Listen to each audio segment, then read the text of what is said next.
안녕하세요. 오늘도 사연살롱을 찾아주셔서 감사합니다. 저는 36세 주부예요. 저에겐 5살 아들과 2살 딸이 있는데요. 남매를 키우며 다짐했던 게 하나 있어요. 그 이야기를 하려고 이렇게 사연을 보내게 되었고요. 저희 시댁엔 남편 외에 딸이 하나 있어요. 시어머니는 상견례 때 저를 당신 딸처럼 예뻐해주겠다고 하셨죠. 전 친정엄마가 일찍 돌아가셔서 엄마 정을 못 받고 자랐거든요. 그래서 시어머님의 그 말씀이 그렇게 고마울 수가 없었죠. 저희 아빠도 이런 집이라면 마음 놓고 딸을 시집 보낼 수 있겠다시며 사위를 아들처럼 생각하겠다고 하셨고요. 그때까지는 저는 남편도 남편이지만 시어머님을 잘 만나서 정말 다행이라고 생각하고 있었어요. 하지만 저의 이런 생각은 신혼여행을 다녀온 뒤 완전 바뀌게 되었죠. 딸처럼 대해주신다더니 걸핏하면 저를 불러 집안일을 시키시더라고요. 당시만 해도 직장에 다니고 있던 저는 주 5일 내내 퇴근 후 시댁에 불려가곤 했어요. 이유는 많았지만 늘 같은 맥락이었죠. 김치를 차려놨는데 하필 허리를 삐끗했지 뭐니? 시집 왔으니 우리 집 음식 좀 배워야 하지 않겠니? 퇴근하고 헐레벌떡 달려가 보면 허리 아프시다는 분이 그렇게 쌩쌩할 수가 없어요. 그뿐인가요? 시댁 음식을 가르쳐 주신 데서 가보면 주방 일을 저한테 떠넘기기 일쑤였죠. 그냥 일 부려먹으려는 핑계였던 거예요. 그래도 며느리 입장에서 별 수 있나요? 하라면 하는 수밖에요. 뒤늦게서야 저의 이런 순종적인 태도가 제 발목을 잡았다는 걸 알게 됐네요. 한 달 정도 그렇게 시댁에 불려다니며 살다 보니 저도 사람인지라 이건 좀 너무하다는 생각이 들더라고요.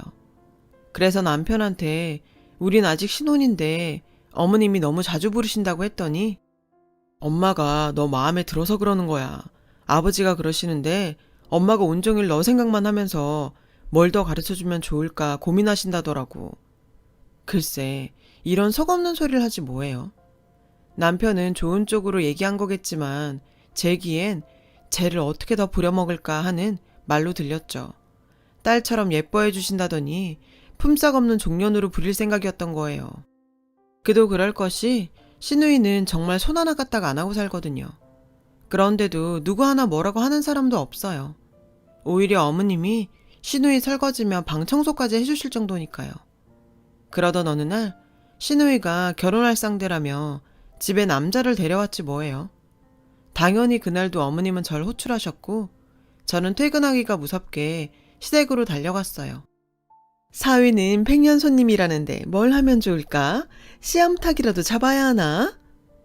시어머니는 평소답지 않게 부산을 떨며 우왕좌왕 하시더라고요. 어머니, 요즘 누가 사위한다고 씨암탉을 잡아요. 그냥 평소 하시던 대로 편하게 하세요. 제 딴엔 걱정 마시란 얘기였는데 글쎄. 아니, 넌 어쩜 말을 그렇게 하니? 네가 나서서 챙겨도 모자랄 판에? 저는 이게 혼날 일인가 싶었지만 일단 죄송하다고 사과를 드렸어요. 그런데 그 다음이 더 기가 막혔죠. 얘, 생선 좀 예쁘게 발라서 박서방 앞접시에 놔줘라. 순간 저는 제 귀를 의심했어요. 어머니, 제 신랑도 아닌데 제가 생선을 왜 발라줘요? 그건 아가씨도 싫어할 거예요. 그러자 시어머니는 정색을 하시더군요. 귀한 손님이니 잘 좀 대접하자는데 뭔 말이 그렇게 많니? 전 황당하긴 했지만 큰 소리 나는 게 싫어서 생선을 발라 예비사위 앞접시에 놓아주었어요. 그러자 그 모습을 본 시아버지와 남편이 황당한 눈으로 저를 쳐다보더라고요. 예비사위 역시 난감해하며 자기가 하겠다고 저를 말렸죠. 그때 마침 어머님이 자리로 오셨어요. 아유, 그냥 얘 보고 발라달라고 해요. 우리 집에 온 귀한 손님인데 그 정도 대접은 받아야지. 그러니 사양 말고 차린 건 없지만 많이 들어요. 그렇게 어색하고 불편한 저녁 식사가 시작됐고 식사 중에도 어머님은 내내 예비사위 젓가락이 어느 음식에 자주 가는지를 살피시곤 그 반찬을 예비사위 쪽으로 수시로 바꿔주셨어요. 보는 사람이나 대접을 받는 사람이나 모두 불편하기 짝이 없는 자리였지만 시어머니만큼은 아니었죠. 꿀이 떨어지는 눈빛으로 예비사위를 챙기시며 신이 나셨으니까요. 그렇게 예비사위는 극진한 대접을 받고 돌아갔고 저는 산처럼 쌓인 설거지를 해치우느라 허리가 휠지경이었죠. 그때 거실에서 시어머니 목소리가 들렸어요. 사람이 아주 인물도 좋고 성격도 좋고 엄마는 너무 마음에 든다. 저는 그 말을 듣고 콧방귀를 뀌었어요. 어머님이 좋아하시는 건 그 사람 됨됨이가 아니라는 걸 전 알고 있었거든요. 조금 전 인사 온 예비사위는 업계에서 잘 나가는 회계사였거든요. 인사 올 때도 꽃다발과 명품 스카프를 선물로 들고 왔어요. 솔직히 어머님은 예비사위에 재력이 좋으셨던 거예요. 집에 돌아온 저는 남편한테 오늘 식사 자리에서 보고 느낀 걸 얘기했어요. 그러자 남편이 정색을 하더군요. 뭘 또 그렇게까지 꼬아서 생각하냐? 예비사위가 마음에 들어 그런 거지. 미영이 시집 못 가면 어쩌나 걱정했는데 괜찮은 사람을 데리고 오니까 그게 기뻐서 그러시는 거 아니겠냐고. 남의 편이라서 남편이라더니 그 말이 딱 맞더라고요. 아무리 사회감이 생겨서 좋아도 그렇지 그런다고 며느리한테 예비사위 생선까지 발라주게 해요. 그렇게 좋으면 어머님이 직접 하시든가 아니면 시누이를 시켰어야죠. 저는 더는 이렇게 살 수 없다 생각했어요. 남편이 협조하지 않으니 스스로 대책을 마련하기로 했죠. 그래서 최대한 퇴근을 미루고 잔업을 늘려서 어머님의 부름을 피하기로 했어요. 솔직히 몸은 피곤해도 스트레스는 훨씬 적어서 나름 잘했다 싶었죠.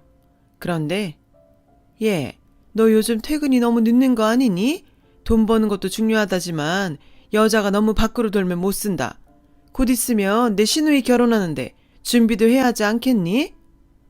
아니, 내가 결혼하는 것도 아닌데 도대체 뭘 준비를 하라는 건지 생각할수록 황당하더라고요. 그리고 다음날 시댁에 가보니 웬 노트를 제게 건네시며 보라고 하시더라고요. 어머니, 이게 뭐예요? 뭐긴, 내가 대충 정리한 혼수 목록이다. 나는 늙어서 뭐가 좋은지 모르지 않니? 넌 시집 온 지 얼마 안 됐으니 잘 알 거 아니냐. 그러니 한번 봐라. 혼수엔 냉장고, TV, 소파, 침대 등 혼수 목록이 빼곡하게 적혀 있었어요. 설마 이 많은 걸 다 하시는 건 아니죠?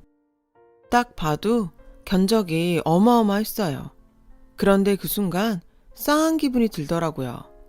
전 설마 하는 마음으로 비용 문제에 대해 여쭈어 보았어요. 그랬더니 얘는 그 돈을 왜 내가 내니? 그 중에 네가 할 수 있는 건 네가 하고 미영이가 할 수 있는 건 미영이 보고 하래서 서로 나눠서 해야지. 전 기가 막혀서 본심이 나와버렸어요. 네? 제가 그걸 왜 해요? 그러자 시어머니는 황당하다는 듯 저를 쳐다보셨어요. 넌 올케라는 애가 시누이 시집 가는데 아무것도 안 하려고 했니? 오히려 저를 쏘아 붙이시더라고요. 저는 이대로는 안 되겠다 싶어서 솔직히 말씀드렸어요. 어머니, 저희 결혼하느라 가진 건 은행 대출금이랑 카드빚밖에 없어요. 성의 표시 정도야 하겠지만 솔직히 저희 형편에 이런 목록들은 무리예요. 제 말에 시어머니는 인상을 팍 쓰시더니 제 손에 들려있던 노트를 신경질적으로 뺏어가셨어요. 그런데도 저는 딱히 뭐라 할 말이 없었죠.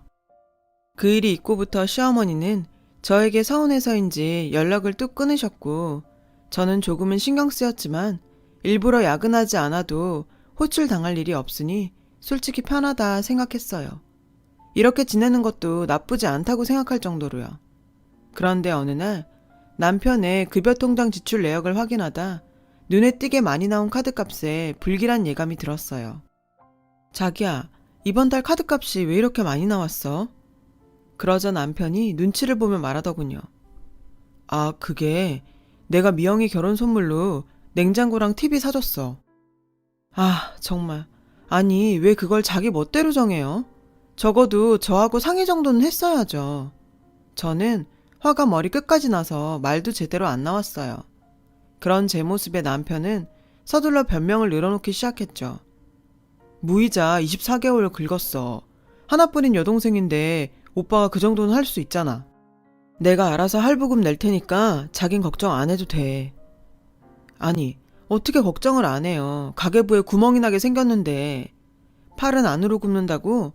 이럴 때 보면 남편도 시어머니랑 하나도 다를 게 없다니까요. 저는 시어머니께 더 화가 났어요. 저희 상황 다 말씀드렸는데 어떻게 저 모르게 뒤에서 이럴 수 있냐고요. 그렇다고 며느리가 시어머니한테 돈 문제로 따지기도 그렇고 시누이 혼수 카드값을 무려 2년이나 부담해야 한다는 사실도 짜증이 났어요. 얼마 뒤 시어머니한테 전화가 왔더군요. 자신이 원하는 걸 얻어서 그런지 한층 밝은 목소리였죠. 예, 요즘 내가 신경을 통 못 써줘서 미안하구나. 그래서 오늘은 너 좋아하는 닭볶음탕 하려는데 몇 시에 퇴근하니? 저는 괜찮다고 거절하고 싶은 마음이 굴뚝 같았지만 계속 꿍에 있을 수도 없어서 퇴근하고 바로 가겠다고 했어요. 시누이 선물 사건도 있고 시댁에 남편 혼자 보내는 게 불안했거든요. 그렇게 오랜만에 시댁에 가보니 시누이는 결혼 준비로 신이 났더라고요. 그 모습을 보니 또 남편의 카드값이 떠올라 속에서 우라통이 터졌죠. 형편이 좋았다면 당연히 기분 좋게 사줄 수 있겠지만 저희가 그럴 형편이 못 되거든요. 그런데 능력도 안 되면서 무리하게 혼수를 해가려는 시누이의 허영은 이게 끝이 아니었어요. 글쎄, 결혼 전에 100만 원이 넘는 웨딩케어를 받아야 한다며 난리지 뭐예요. 거기다 신혼여행 갈 때 샤넬백 정도는 들고 가야 기가 죽지 않는다나 뭐라나 말도 안 되는 소리를 하더라고요. 철딱선이 없는 시누이 말에 전 정말 기가 차서 표정 관리가 안 되더라고요. 근데 하필 이런 제 모습을 시어머니가 보셔서 사태는 더욱 심각한 상황에 빠지고 말았죠. 예, 넌 표정이 왜 그 모양이니? 너 기분 풀어주려고 우리 식구들은 좋아하지도 않는 닭볶음탕까지 만들어 바쳤는데 꼭 그딴 표정으로 시애미한테 시위를 해야겠어? 결국 저는 불같이 역정을 내시는 시어머니한테 잘못했다고 사과를 해야 했어요. 그런데 문제는 그렇게 시작된 어머니의 화가 쉽게 누그러지지 않았다는 거예요. 그리고 급기야 아무리 엄마 없이 컸어도 그렇지 니네 아버지는 그런 예절도 안 가르치고 뭐 했다니? 시어머니는 결국 선을 넘으셨고 저는 그 소리를 듣고 가만히 있을 수는 없었어요. 어머니, 말씀이 좀 지나치시네요. 제가 죄송하다고 말씀드렸는데 꼭 이렇게까지 돈 없는 말씀을 하셔야 해요? 저도 지금 참고 있는 거예요. 그러자 시어머니는 목청을 높이셨죠. 어디 어른이 말씀하시는데 또박또박 말대꾸야? 내가 언제까지 너 하는 꼴을 봐줘야 돼? 내가 말을 안 해서 그렇지? 내 아들 사위로 달라는 데가 한두 집이었는지 아니? 주제도 모르고. 그 순간 저는 더 이상은 좋게 끝낼 수 없겠다는 생각이 들었어요. 그래서 이참에 할 말은 해야겠다 하는데 글쎄 제 의지와는 상관없이 눈물이 흐르지 뭐예요. 목이 메어서 말을 제대로 잇지 못하겠더라고요. 그때 기가 막히게 저희 남편과 전에 예비사위가 집으로 들어왔고 남편은 눈물 범벅인 절 보고 의아한 표정이었죠. 더 기가 막힌 건 그 다음이었어요. 우리 며느리가 회사에서 힘든 일이 있었다나 봐요. 예, 그만 눈물 그쳐라. 누가 보면 내가 너 울린 줄 알겠다. 박서방이 이해 좀 해줘요. 우리 며느리가 이렇게 눈물이 많다오. 미영이한테 들었는데 박서방이 닭볶음탕을 그렇게 좋아한다면서요. 마침 우리 며느리도 닭볶음탕을 좋아해서 내가 같이 먹자고 불렀어요. 기가 막혀. 날 울린 게 누군데? 게다가 저 먹으라고 했다던 닭볶음탕도 사실은 사위 먹이라고 한 거면서 나한테 갖은 생생을 다 내고 정말 소름이 끼쳐서 더는 이 집에 있고 싶지 않았어요. 그래서 그 길로 가방을 들고 나와버렸죠. 그런데 당연히 따라 나올 줄 알았던 남편이 오지 않는 거예요. 가재는 개편이다 이거죠. 결국 저는 택시를 잡아 타고 친정으로 갔어요. 나중에 남편이 전화를 걸어서 어디에 있냐고 묻길래 그날 있었던 일을 죄다 얘기했어요. 그리곤 당신이랑 더는 못 살겠으니 이혼하자고 했어요. 남편은 헤어질 때 헤어지더라도 얼굴 보고 얘기 좀 하자길래 친정 근처 카페에서 남편을 기다렸죠. 남편은 절 보자마자 대놓고 시어머니 변호를 하기 바쁘더라고요. 엄마한테 얘기 들었는데 엄마도 순간 화가 나서 말실수하신 거래. 내가 대신 사과할 테니까 마음 풀어. 엄마가 미영이 결혼 앞두고 마음이 좀 그러신가 봐. 자기가 이해 좀 해주라. 저는 자기 엄마를 두둔하는 남편의 말에 어이가 없었어요. 그래? 당신도 기억하지? 당신 어머니가 우리 상견례 때 우리 아빠한테 하신 말. 딸처럼 대해준다며. 이게 딸이니? 당신 집 몸종 부리듯 하면서. 어떤 엄마가 회사 일로 바쁜 딸을 불러다 집안일 시키고 시누이 남편한테 생선 가시 발라주라 그러냐? 오늘만 해도 그래. 엄마 없이 자라서 가정교육도 제대로 못 받았다고? 그래놓고 내가 회사 일 때문에 운다고? 어쩜 사람이 그럴 수가 있어? 사위 앞에서 그렇게 발발거리면서 며느리인 발톱의 때만큼도 생각 안 하는 당신 엄마, 나 이제 못 참아. 그러니까 더 이상 나한테 이해하란 소리 하지 말라고. 제가 악에 받쳐서 소리를 질러대자 남편은 주변을 살피기 시작했어요. 그리곤 마음에도 없는 위로를 하더군요. 그래, 알았어. 자기 마음 다 이해해. 내가 앞으론 자기 보고 우리 집에 가자고 안 할게. 엄마한테도 자기한테 말 조심해달라고 얘기할 거고. 그러니까 기분 풀어. 어? 게다가 자기가 이렇게 친정에 있으면 나도 나지만 장인어른이 얼마나 속상하시겠어. 안 그래? 그러니까 마음 풀고 집으로 가자. 어? 남편은 서둘러 상황을 정리하려 했어요. 진심이라곤 전혀 느낄 수 없을 정도로 입에 발린 소리란 걸 알고 있었죠. 하지만 남편 말대로 이대로 친정에 있게 되면 아빠가 속상해 하실 것 같아서 할 수 없이 남편을 따라 나섰죠. 그날 밤 진정이 되지 않는 속을 끙끙 앓으며 긴 밤을 혼술로 보냈어요. 그날 이후 저와 남편은 신혼임에도 불구하고 대면대면하게 지내게 되었고 시댁에선 더 이상 연락이 없었어요. 나중에 남편한테 들어보니 이제부터 모든 할 말은 자기를 통해서 하고 저에겐 아주 급한 일이 아니면 연락하지 말라고 신신당부를 했다더군요. 남편의 말에 별로 믿음은 안 가지만요. 다행히 시간이 흐를수록 남편과는 조금씩 관계를 회복했고 전처럼 지내게 되었어요.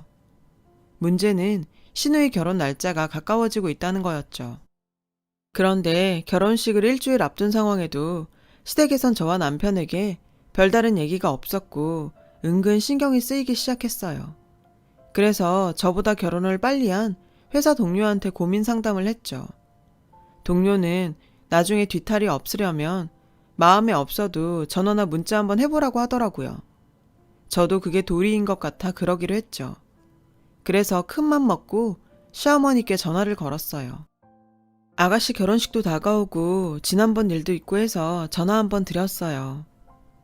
처음엔 대면 하던 시어머니는 통화가 길어지자 예전 모습 그대로 돌아오셨고 결국 모든 건 제 탓으로 돌리셨죠. 괜히 전화했다는 생각만 머릿속에 맴돌더라고요. 아무튼 내가 이번 일은 집안에 좋은 일 앞두고 있으니까 그냥 넘어간다만 다음엔 얄짤없어. 알겠니? 시어머니는 혼자 정리를 하시곤 전화를 끊으셨어요. 얼마 뒤 시누이 결혼식 날이 되었어요. 저는 시어머니가 준비하신 촌스러운 한복을 입고 식장으로 향했죠. 1년에 2번이나 자녀 혼사를 치르게 된 시부모님은 오시는 손님들께 멋쩍은 인사를 해야만 했어요. 덩달아 저희 부부도 고개를 조아려야 했고요. 그런 와중에 저희 아빠가 오셨어요. 저는 친정아빠한테 좋은 모습만 보여주고 싶어 애써 웃음을 지어 보였죠. 그렇게 하객 인사를 마치고 잠시 뒤 식이 시작됐어요. 신랑 입장에 이어 시누이가 아버님 손을 잡고 입장을 했죠. 그런데 그 순간 술이 잔뜩 취한 여자가 버진로드에 난입해서는 손에 들고 있던 레드와인을 아버님과 시누이한테 마구 뿌려대지 뭐예요. 이 결혼은 무효라고 소리치면서요. 순식간에 식장은 아수라장이 되었고 신랑과 신랑 측 부모님은 당황한 기색이 역력했죠. 저희 어머니가 남편은 말할 것도 없고요. 와인을 뒤집어 쓴 시누이는 완전히 멘붕 상태인 것 같았어요. 저는 이 상황을 수습할 사람이 저밖에 없는 것 같아 예식장 직원들과 함께 하객들한테 죄송하다고 인사를 하곤 돌려보냈어요. 난동을 피운 여자는 경찰에 넘겼고요. 제가 수습을 마치고 식장에 돌아오니 그 사이 한바탕 소란이 일어나 있지 뭐예요. 시누이는 울고 시어머니는 머리와 화장이 엉망이 돼서는 한바탕 분풀이를 하고 계셨어요. 저는 흥분한 시어머니를 말리러 갔고 시어머니는 저를 보자 그 분풀이의 화살을 저에게 돌리시더라고요. 너 솔직히 지금 고소해 죽겠지? 내가 네 속을 모를 줄 알아? 이게 다 너 때문에 부정 타서 그래. 너 하나 잘못 들어와서 부정 탄 거라고. 이제 우리 미영이 어쩔 거야? 정말 황당하더라고요. 꾹 참고 가만히 있으니까 날 가만히로 보나. 어머니, 이게 어떻게 저 때문이에요.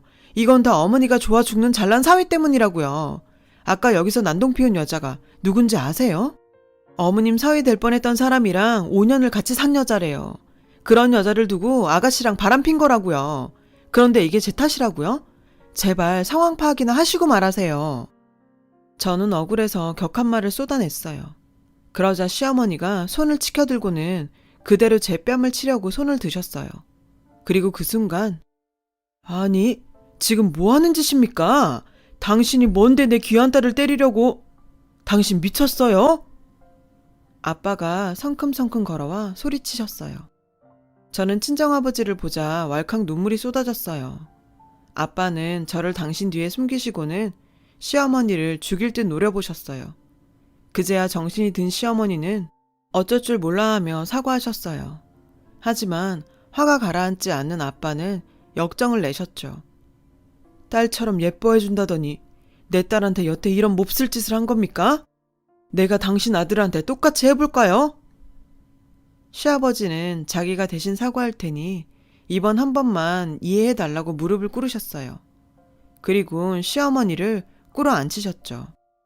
아빠는 그런 시부모님을 노려보다가 제 손을 끌고 식장을 나가셨어요. 저는 그 길로 친정아버지의 손에 끌려 친정으로 가게 되었어요. 남편은 그날 저녁 친정으로 왔어요. 정말 잘못했다며 빌었지만 아빠는 이런 남편의 행동에도 불구하고 외면한 채 고개를 돌리셨습니다. 남편은 필사적으로 매달렸어요. 그렇게 몇 시간을 손이 발이 되도록 빌고 나서야 아빠는 용서해 주셨죠. 그 덕에 저는 다시 저희 집으로 돌아왔어요. 그날 이후 시댁과는 완전히 연락을 끊고 살고 있어요. 6년이 지난 지금도 가끔 손주들만 보여드릴 뿐 저는 시댁엔 왕래를 하지 않죠. 명절에도 저는 친정에, 남편은 시댁에 각자 가고 있고요. 언젠가는 아이들 때문에라도 조금씩 경계를 풀게 될지도 모르겠지만 아직은 지금처럼 지내려고요. 사람은 고쳐 쓰는 게 아니라고 세월이 지난다 해도 어머님이 변할 거란 기대는 안 하니까요. 그래도 이런 시어머니를 만나 한 가지 깨달은 게 있어요. 나중에 내 아들이 며느리감을 데려오면 딸처럼 예뻐하겠다는 생각 대신 손님처럼 귀하게 대접해야겠다는 마음을 가져야겠다고 말이죠. 그게 고부간의 예의라고 생각하니까요. 지금까지 제 사연 들어주셔서 감사드리고요. 여러분의 가정에 행복이 가득하시길 바랄게요. 여러분, 사연 댓글에 응원과 현명한 조언 부탁드려요. 좋아요와 구독은 저에게 큰 힘이 됩니다. 오늘도 좋은 일 가득하세요.